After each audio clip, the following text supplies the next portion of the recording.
I'm Owen Bigland. This is the Inside Edge video blog. Okay, I want to give you an update on the current tenancy or tenancy laws here in BC and the latest announcement from the BC NDP on rent increase. So last month, after a 2-year rent freeze, so landlords had to freeze rent because of COVID.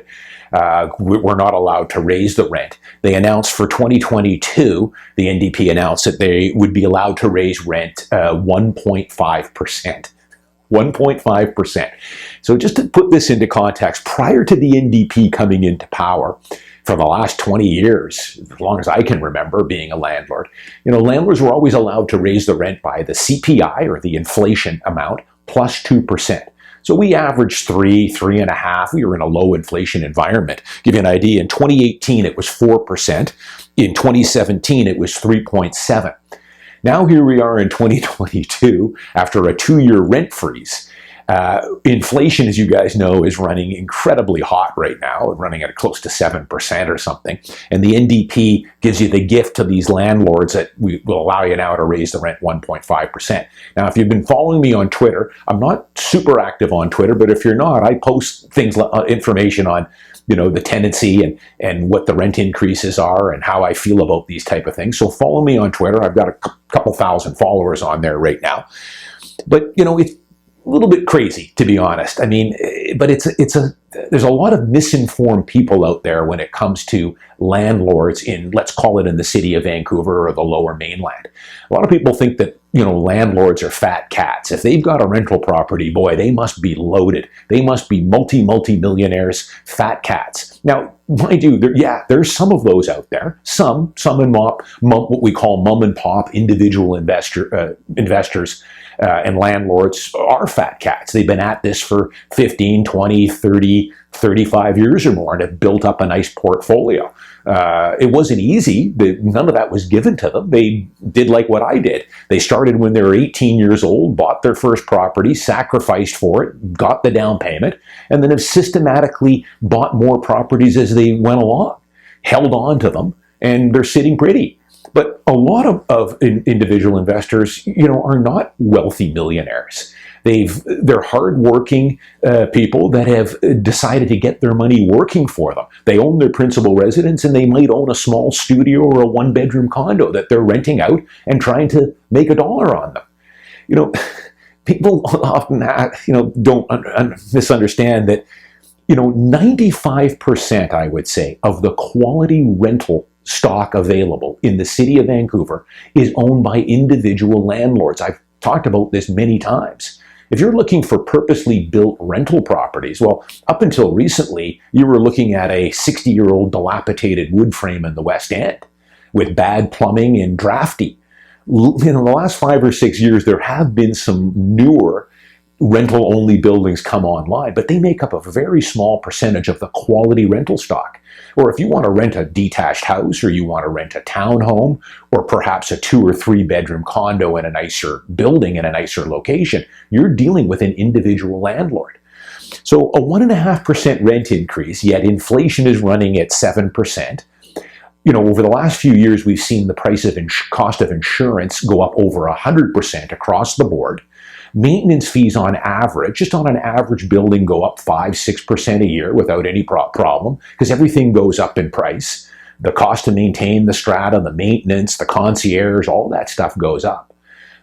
Property taxes in Vancouver and most municipalities have been going up steady, a lot more than 1.5%. So I find it odd that, they would give you that 1.5. Now, here's the backlash you're going to get on this. I tweeted some of this stuff out, and of course, I knew I'd get some people that are saying, well, hey, real estate isn't, homeownership is a right. It's not a game to play and speculate on. And, again, more comments about, these fat cat landlords. I mean, they can suck it up, and if they don't like it, they can sell the property. Well, you're right. The landlord can sell the property. And I had some people saying, that'll be good. Let them sell the property. The price will come down, and then these renters will be able to buy. Listen, I know that would be nice. It would be a nice scenario if it happened, but it's not. And I'll tell you why it's not going to happen. Because we've got such a lack of supply here, and demand is increasing every single year. Here's what I'll tell you. Last year, I probably sold 8 to 10 investment properties. Some of them were clients that I had sold them these units. Many weren't. But these, for almost in every case, were long-term investors. They called me up. They had owned these condos or townhomes for many, many years, 10, 15. I sold a couple of units last year that were clear title. These people had bought these units over 20 years ago and called me up and said, "Oh, and hey, I've made a lot of money on these units. It's been a good run for me, but the NDP and all the other stuff that's going on, the empty homes tax, the measly 1.5% they're giving me, you know, I've made good money on this, and I'm getting older. I need you to sell it." Great, we'll sell it. I'll tell you now that all but one property I sold last year, and I sold mostly condos, mostly one beds, a couple of two beds, and a townhouse that were all owned by investors. All but one of them was an investor buyer. The other, let's call it 8 out of the 9 I sold, were principal residence buyers. And that's what's going to happen here. These units are not going to be bought in a lot of cases by investors. They're going to be principal residence buyers with our lack of inventory. So there's one more unit that was being rented off the market, which is great for us owners and investors and landlords that are hanging on here. I'm not selling any of my stuff, not yet. One of these days I will. Maybe when I retire and just don't want to, you know, all the work with it, and I'll kind of lighten my load a bit. But hey, it's great. Less product that's on the market to rent, less competition, the more rent I'm going to get moving forward, which is what's happening now. You're starting to see these rents going up. I've done a couple of blogs on it late last year. And this is what's going to happen. That's something that people don't understand. The other thing, listen, I've done so many blogs on lifetime renters and how you are setting yourself up for financial disaster if you become a long-term renter in an expensive city like Vancouver. Short-term renting is totally fine. 1, 2, 3, 4 years while you're saving for the down payment. Or maybe you're in Vancouver here for just a couple of years and you can't commit to home ownership. Committing means you've got to buy it and hold it for at least 8 to 10 years. That's my golden rule. Then just rent. But, you know, renting really, you know, it's an intention. It's a state of mind that I find with most renters. Most long-term renters are there because they want to be there. They complain about it. They complain about the high cost of rent and the landlord kicking them out because they're going to sell it, or their daughter's going to move in, and they're kind of living like gypsies. They got to continuously move, find new places. The rent keeps going up. You're not getting anything for that $2,200 or $2,300 a month. But that's their intention. That's where they're at. Because, you know, becoming a homeowner means stepping out of your comfort zone. How many blogs have I done on this? Taking ownership. It means, hey, you've got to step out of your comfort zone. It means that you've got to buckle down, take the mirror test, start saving some of your money, putting it aside for a down payment, giving up the Canucks games, going out for dinners and drinks, and buckling down for 2 or 3 years and saving that down payment. It doesn't have to be $100,000 or $150K. You can start with saving $30,000 and buying a 1-bedroom wood frame on SkyTrain in Richmond, or a studio on SkyTrain in New Westminster for $20,000 down. But that's the intention you have to set. And stop complaining about renting and everything else that goes along with it. You know, if you're a long-term renter, that's the intention you've set. You're there because you want to be there. If you don't, and you shouldn't, you should become a homeowner if you're going to be here for a while. But 1.5% rent increase, not a lot.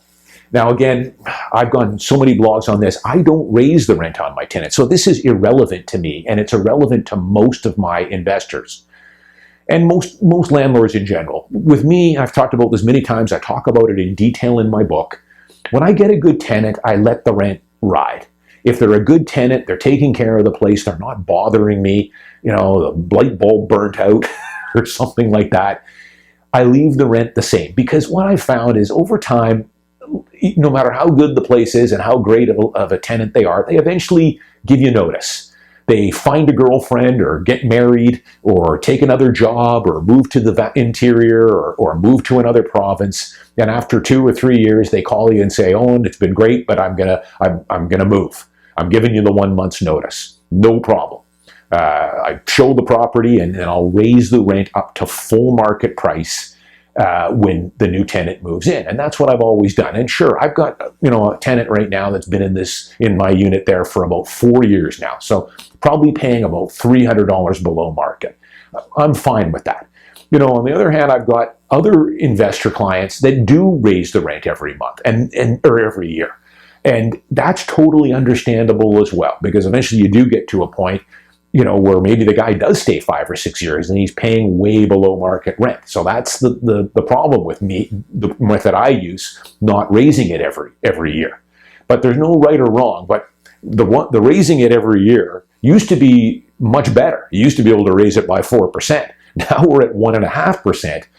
And the crazy thing is inflation was non-existent back when we could raise it 4%. Now it's running hot at 6 or 7%. But that's socialist governments for you. I would stay the course if you're an investor, but I totally understand a lot of these long-term mom and pop investors are looking to cash out. This spring alone, I'll give you guys an update. I'm getting ready to list about 10 properties between now and the end of March. It's going to be a busy year for me. It always is, especially moving into spring.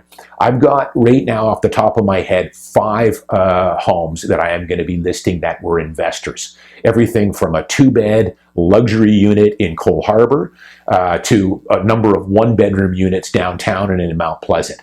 And I'll give you an update on this. My recollection is and I've got a townhouse as well. The townhouse will be a principal residence buyer. The luxury unit in Cole Harbour will be a principal residence buyer. I'm going to say that of the 4 or 5 other 1-beds, I'm going to say at least 3 or 4 of those will be principal residence buyers. So there's going to be 6 or 7 homes that were, up until now, on the rental pool that will be off the rental pool. And that's what this kind of taxing and these type of ridiculously low rent increases that the NDP gives you is going to have. It'll have the reverse effect. Rents will go up, prices will go up, and inventory for vacancy on rental properties, which is always very low, is going to get even tighter moving into 2022. I'm Owen Bigland. As always, thanks for watching. I'll see you next week.